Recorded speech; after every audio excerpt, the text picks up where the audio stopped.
Chodesh Tov Rabbatai. Let's talk about the laws of Havdala a little bit in Shabbat. So, first thing, right, we want to tell you is that Shulchan Aruch says, we already mentioned yesterday that you can make Havdala. If you don't have wine, you can make it on shechar. You can make it on liquor, right? Beer, things like this. Yes. Can you make Havdala on bread? That's the question, right? Why do I ask you this question? Because we do make kiddush on bread, right? On Friday night. Sometimes we do. If you have a need for that, right? You're allowed to make it on the challah, the kiddush on Friday night. It says like this in Shulchan Aruch. If a person is hungry, right? Very hungry. And he wants to eat right away, he wants to eat bread. He's really, What he can do is make kiddush on the challah, and forget about the wine. He can do that Friday night. Right? He's really hungry. Why? Because since he's hungry, he wants the challah more than the wine. So he's allowed to make it on the challah. How do you do that? How do you make kiddush on challah? What do you do? How do you do this? You know what you do? First, go make netilat yadayim, right? Because you cannot eat challah without washing your hands. Netilat yadayim. Then you do kiddush, right? And you say hamotzi. Instead of paying borei priya gefen, you say hamotzi and you eat the bread. That's how you make kiddush on challah. You can do that sometimes, especially also if a person doesn't have any wine, right? Friday night doesn't have any yain, so then he can make the kiddush on the challah. But Havdala, can you make right on the challah Havdala? The answer is no, cannot. What's the difference? Right? The kiddush I can do, but I cannot do Havdala. Why not? So you know what the answer is? Because kiddush is connected to the seudah, as we said yesterday, right? And kiddush and b'makom seudah. Kiddush can only be in a place where there's a seudah there. But the Havdalah is not connected to the seudah. It's something independent. What does that mean? When you make Havdalah, right? It's not like you have to go right into the seudah. Yes, you should do Malav Malka. It's true. You can do that later. Wait hour, 2 hours, and then do Malav Malka. You don't have to do Malav Malka right away after the Havdalah. You're not even hungry, right? You just ate. You had Seudah Shlishit. Who's hungry? Who can eat like that, right? You're not even hungry. So that's the reason why we say that you cannot make Havdalah on bread because it's not connected to the Seudah. Like the Kiddush is. The Kiddush is connected. Havdalah, no. So therefore, there's no way to make Havdalah on bread. No such a thing like that. Isn't it by doing Havdalah we finish in Saturday? By doing Havdalah we finish in Saturday? We finish what? Saturday. What does that mean? Shabbat. We do Kiddush on Friday night. Yeah. Starting lighting the candle. We start in Shabbat, except in Shabbat. Yeah. And then after Havdalah we finish. Right. So it's like a symbol of the finishing Shabbat. Absolutely, yeah. But you cannot do it on bread. That's what we're saying, right? So, here's the thing, right? Fine. So as we said yesterday, we mentioned yesterday, that you can, if you don't have wine, you can do Havdalah on the liquor, right? Beer. Yes. But not bread. That's what I wanted to tell you, right? Okay, fine. Now, question is like this, right? You see the rabbi how he does the Havdalah, right? So, what's the order, right? The Chazal said, the order is Yavneh. That's the, right? Rashat Tevot, the abbreviation. Yud, right, is Yain. First you bless on the wine, right? Bet is what? Yavneh. Besamim, right? Nun is Ner, right? And then Hey, Havdalah. That's the final thing, right? Hamavdil ben Kodesh lechol. That's the order of the Havdalah. Yavneh. Right? That's your siman, right? If you want to know, right? How to do Havdalah? This is the way to do it. You look in the Siddur, you see it right there, right? You see it. But anyway, right? It says, let's say a person doesn't have, whatever. So that's the order. Okay, that's the proper way to do things, right? Like we mentioned. Okay, fine. So let's move on a little bit, right? With the laws of Havdalah, I want to tell you also another thing, which is, you see the rabbi how he makes Havdalah, right? Now, here's the thing. It says Shulchan Aruch, you're supposed to make Havdalah, what? Standing or sitting? Sitting. Right, so Maran, right, says in Shulchan Aruch, you're supposed to make Havdalah sitting, not standing. Who makes Havdalah standing? Ashkenazim. Right? Ashkenazim, they do standing. That's their minhag. It's not our minhag to do Havdala standing. We sit for Havdala. It's funny, right? That the Ashkenazim, whatever we do, they do the opposite. I'll explain to you, right, how this is. On Leil Shabbat, right, Friday night, we do Kiddush standing, right? They sit. In the morning, we sit and they stand. Just the opposite, right? They do. Havdalah, we sit and us, they stand. Again, right? Same thing, They're always doing the opposite of what we do, I don't know why this is. Go figure, I don't know.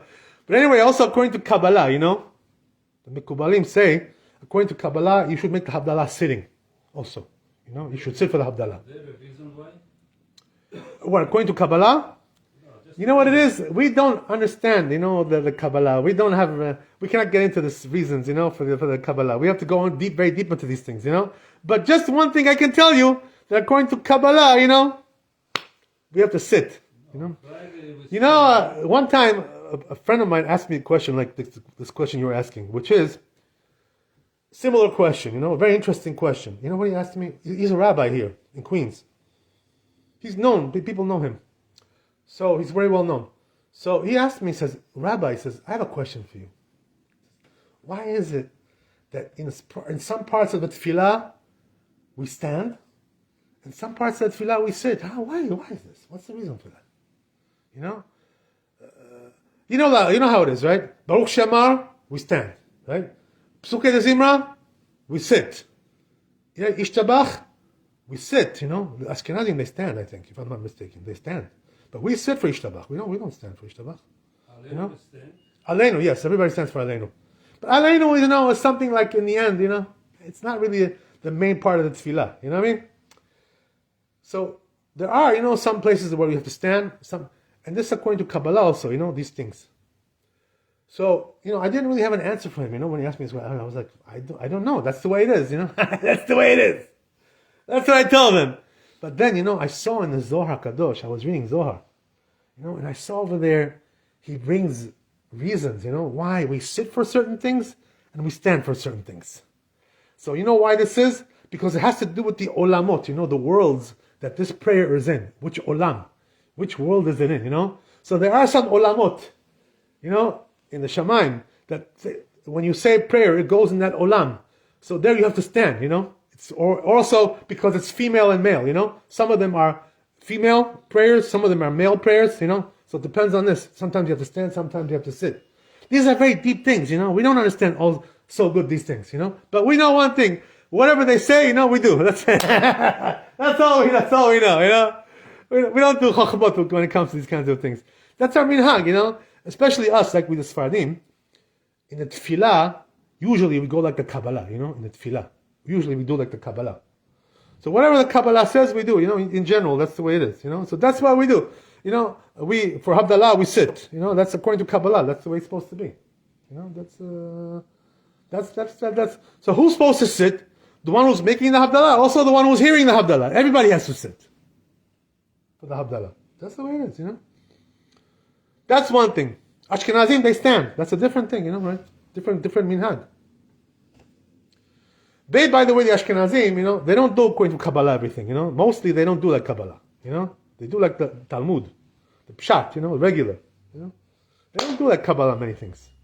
So that's why, they don't care so much about what it says in the Zohar, what it says in the Arizal. They don't care so much about these things, the Ashkenazim. They go according to Talmud, Yavesh, dry. Dry halacha, That's it. That's what they do, the Ashkenazim. This is the reason why it's different, for them and for us. Where are you from, sir? I never met you before. What's your name? Where are you from? Nice to see you. Are you visiting here or you living here? Visiting. Okay, God bless you. Anyway, it's nice to see you. It's true what you're saying. Of course, they learn Kabbalah. The Gra also, was big Mekubal. Yeah, the Ashkenazim. But the thing is, they don't always go like Kabbalah. You know what I mean? That's the thing. They learn Kabbalah in theory, Theoria. You understand? But they don't, the Minhagim are not so much Kabbalah. That's the thing, That's the difference. Okay, I don't want to get that right now. That's not the issue, right? But it's interesting what you're saying. Yeah, of course, the Ramah was a big Gaon, He died very young, You know how old he was when he died, the Rama? Like 39 years old, 38, 39. He died, he didn't even reach the age of 40.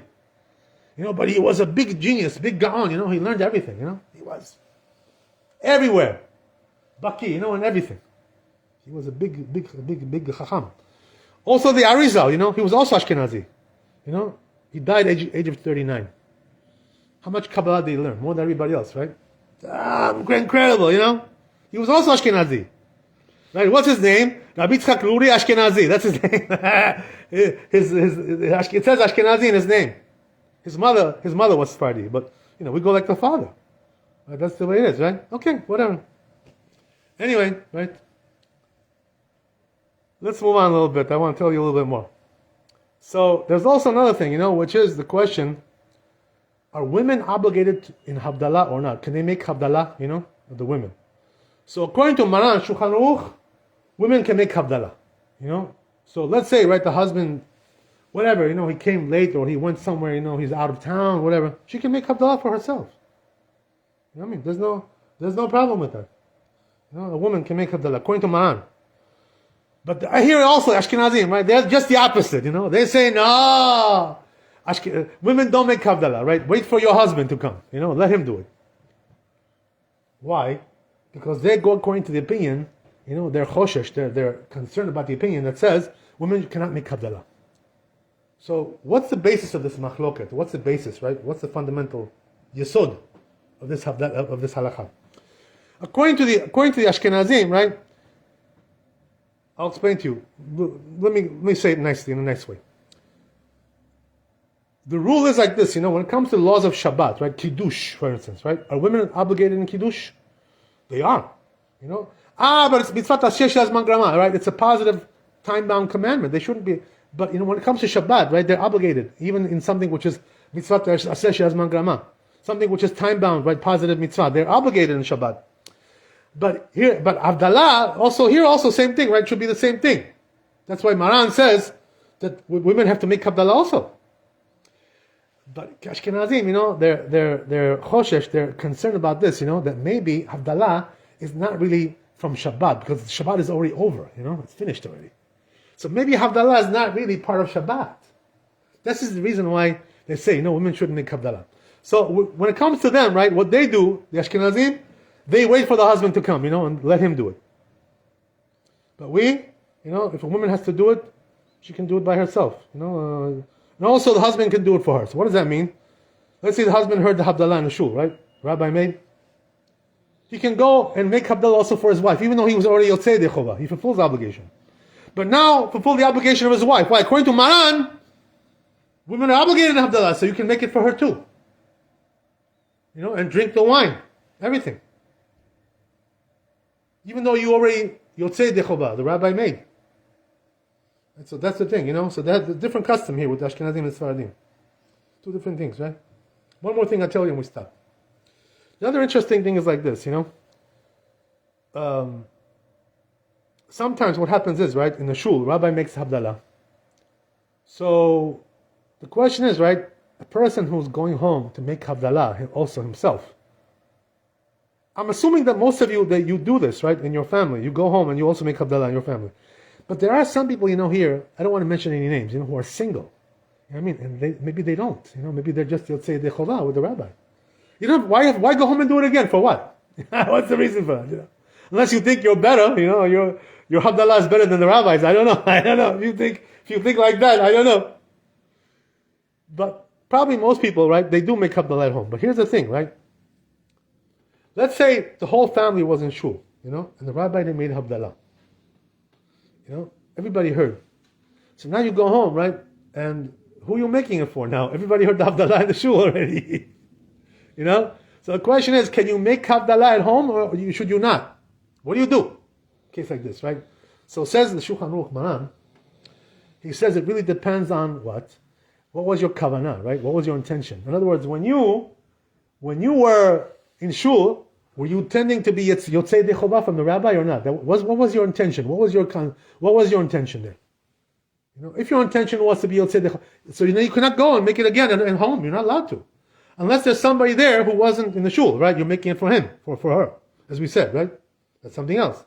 But if everybody already heard the Havdala in the shul, and you were intending to be Yotzei Dechovah, you cannot go home and do it again. That would be bracha levatala. You're making a blessing in vain. You understand? So if a person wants to make Havdalah again, right, at home, you know what I mean? And he has nobody there at home, he's just by himself, let's say, right? So then he has to have the kavanah not to be Yotzei from the rabbi. He has to think of this, I don't want to be Yotzei from the rabbi. I don't want. So, do I have a right to leave shul before the rabbi does Havdalah? Yeah, you can leave, you can leave. So I do it at home, that's it. Yeah, you can leave. Yeah. I don't know if the rabbi gets offended by that, but I hope he doesn't get offended. He doesn't get offended by that. He wants everybody to stay, right, for the Havdalah.